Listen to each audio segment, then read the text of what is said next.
베드로후서 3장 14절에서 18절까지 우리 다 같이 한 목소리로 읽도록 하겠습니다. 그러므로 사랑하는 자들아 너희가 이것을 바라보나니 주 앞에서 점도 없고 흠도 없이 평강 가운데서 나타나기를 힘쓰라. 또 우리 주의 오래 참으심이 구원이 될 줄로 여기라.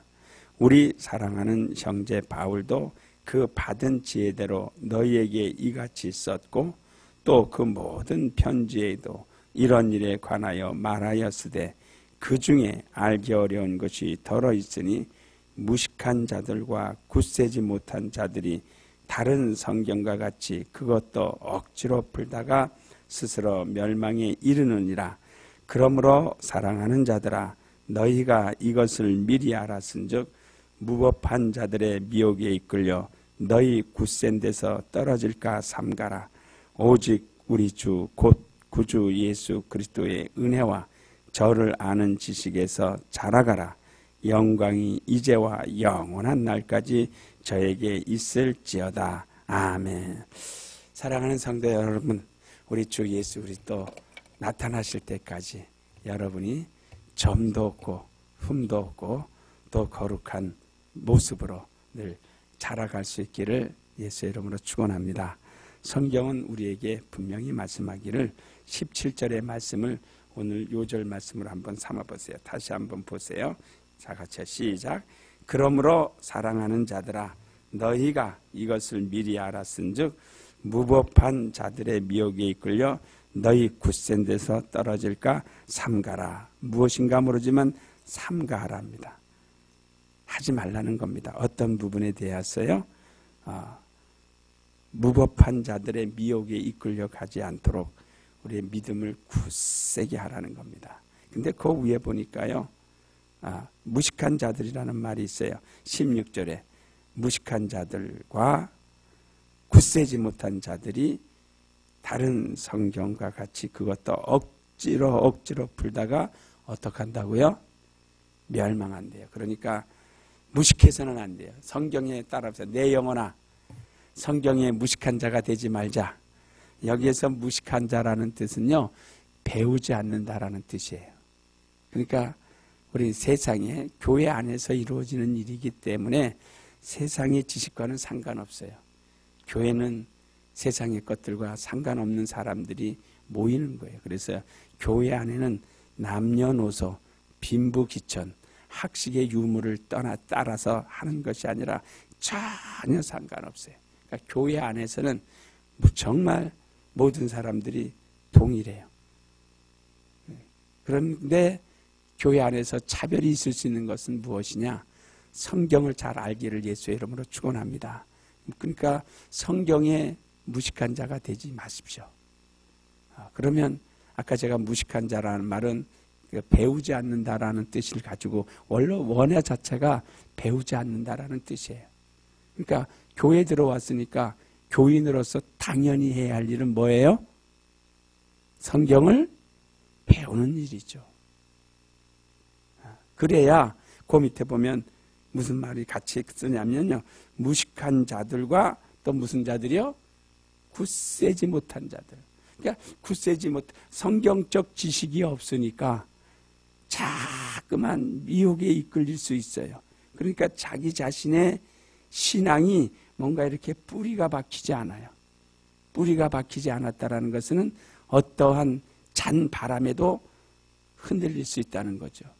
또 두 번째, 굳세지 못하기 때문에 나타나는 결과가 무엇이냐? 영적 분별력을 상실하는 겁니다. 무엇이 옳은지 무엇이 옳지 않은 건지를 영적 분별력을 잃어버려요. 그러니까 어린아이와 같은 신앙이 될 수밖에 없어요. 그러나 성경은 우리에게 어떤 신앙인이 되라고 요구해요? 그리스도와 같이 장성한 분량에 이르도록 계속 자라가기를 원하는 거예요. 여러분의 신앙이 어제의 신앙보단 오늘의 신앙이 더 자라가야 되지 않느냐는. 그래서 신앙은 계속 성숙되어져 가는 거예요. 그렇지 않으면 자꾸 미혹하는 자들의 미혹에 흔들려 버려요. 왜? 자기 신앙적 자기 주관이 없기 때문에. 또한 그것 또한 있다 할지라도 성경에 정통적으로 성경을 배우지 않으면 성령에 이끌리지 않기 때문에 또 오류가 나올 수 있어요. 그래서 16절, 17절의 말씀은 어찌 보면 우리 신앙생활에 어찌 보면 가장 강력하게 경고하는 말씀이에요. 그러므로 마지막 18절에는 자라가라 그랬습니다. 자라가라. 18절 한번 읽어보세요. 시작. 오직 우리 주 곧 예수 그리스도의 은혜와 저를 아는 지식에서 자라가라. 영광이 이제와 영원한 날까지 저에게 있을지어다 그랬습니다. 그러니까 자라가라. 에베소서 4장 13절에도요 동일한 말씀이 있어요. 우리가 예수 그리스도가 하나님의 아들인 것을 믿는 것과 아는 것으로 하나가 되어 그리스도의 장성한 분량에 이르도록 자라가라. 이는 너희로 하여금 세상에 있는 일들로 인하여 흔들림이 없도록 곧 굳센 자가 되도록 요구하고 있어요. 근데 많은 우리 믿음의 사람들이 성경을 배우려고 하지 않는 데 대하여 교회가 흔들림이 있는 거예요. 네, 교회 배우지 않으니까 제가 아까 그랬습니다. 영적 분별력이 생기지 않는 겁니다. 그러니까 우리는 각자 우리에게 허락하신 성령으로 말미암아 그 성령이 우리를 어디 가운데로 인도한다 그랬습니까? 진리 가운데로 인도하는 거예요. 그러니까 성령이 이끌리지 않으면 진리 가운데로 가고 싶어도 못 가는 겁니다. 그러니까 내가 가는 이 믿음의 이 길이 성령으로 말미암아 진리로 인도함을 받는 길인지 아닌지를 알아야 되는데, 그럼 진리로 이끌림 받는다라는 말은 다른 말로 진리가 뭐예요? 변하지 아니하는 하나님의 말씀입니다. 그러니까 그 말씀이 어디에 있어야 돼요? 우리 영혼에 있어야죠. 그래야 그 말씀 따라 제가 움직이죠. 지금 누가 와서요 우리를 이렇게 일로 와라 저리 와라 마치 우리의 목에다가 줄을 매달아 가지고 우리를 끌고 가서는 안 되는 거예요. 그러니까 그거는 누가 할 수 있느냐? 내 영혼에 하나님께서 독생자 예수 그리스도를 통하여 성령을 우리에게 다 보내주셨잖아요. 그러니까 우리 요한복음 15장 한번 보십시다. 성령이, 그러니까 사람들은 성령으로 신앙생활을 하려고 하지 않아요. 그리고 그냥 출석하는 교인만 되려고 그래요. 그러니까 요한복음 15장 26절 우리 다 같이 한번 읽어보십시다. 시작. 내가 아버지께로서 너희에게 보낼 보혜사 곧 아버지께로서 나오시는 진리의 성령이 오실 때에 그가 나를 증거하실 것이요 라고 이야기했습니다. 그렇습니다. 너희에게 보낼 보혜사 곧 아버지께로서 나오시는 어떤 성령이요? 진리의 성령이 오실 때 그가 나를 어떻게 한다고요? 증거. 그러니까 진리의 성령이, 자 요한복음 14장 또 26절을 또 한번 읽어보십시다. 다 같이 읽으세요. 시작. 보혜사 곧 아버지께서 내 이름으로 보내실 성령 그가 너희에게 모든 것을 가르치시고 내가 너희에게 말한 모든 것을 생각나게 하리라. 그러니까 성령이 저와 여러분에게 성경 교사가 될 수 있기를 예수의 이름으로 축원합니다. 분명히 말하고 있어요. 내 이름으로 보내실 성령 그가 누구에게요? 우리에게 모든 것을 어떻게 한다고요? 가르치신다. 가르치신다. 그런데 성령이 나를 가르치시지 않고 다른 것이 그러니까 베드로가 경고합니다. 자, 베드로후서 1장으로 다시 돌아가 보세요. 1장으로 2장으로 봐야 되겠다. 2장이요. 2장 2절을 다시 한번 1절부터 한번 보세요. 시작. 그러나 민간에 또한 거짓 선지자들이 일어났나니 이와 같이 너희 증거에도 거짓 선생들이 있으리라. 저희는 멸망케 할 이단을 가만히 끌어들여 자기들을 사신 주를 부인하고 임박한 멸망을 스스로 취하는 자들이라. 그러니까 뭐예요?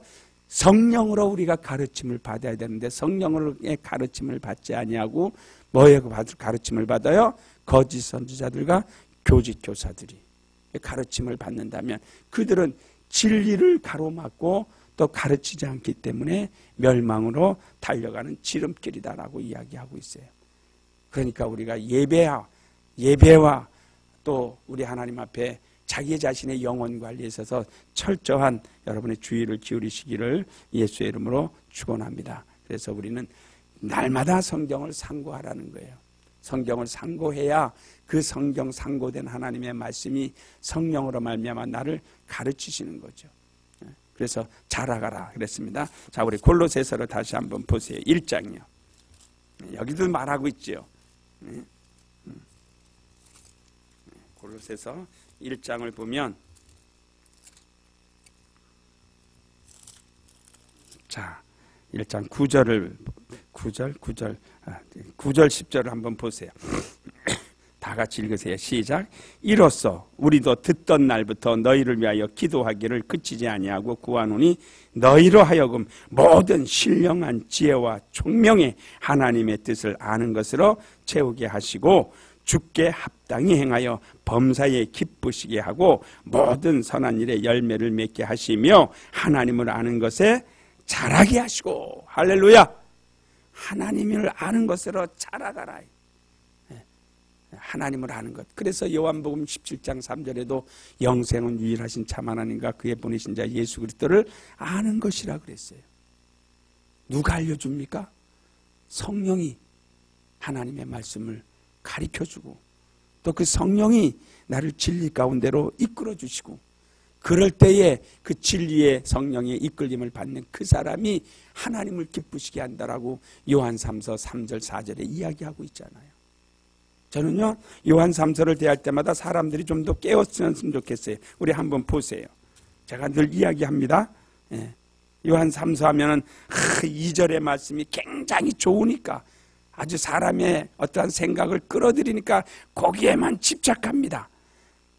그러나 저는 2절 말씀보다는 오히려 3절 4절의 말씀이 이 시대에 믿는 사람들의 심령을 끌고 갈 수 있는 말씀이 되기를 정말 사모해요. 자, 3절 4절을 읽으세요. 시작. 형제들이 와서 내게 있는 진리를 증거하되 내가 진리 안에서 행한다 하니 내가 심히 기뻐하노라. 내가 내 자녀들이 진리 안에서 행한다 함을 듣는 것보다 더 즐거움이 없도다. 그러니까 저와 여러분이 하나님 앞에서 행해야 할 일이 뭐예요?